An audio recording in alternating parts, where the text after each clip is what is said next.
Right now you'll discover how to add a user manually to your PromptROI marketplace. Then you can click one button to give that user superpowers. Let's dive in. First, from the dashboard, click on the Settings option on the left-hand side. Next, click White Label.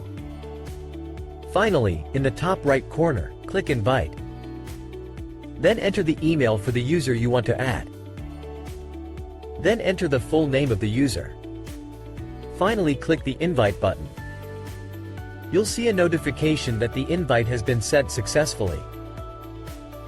Now you know how to add a user manually and give them superpowers with one click of the mouse.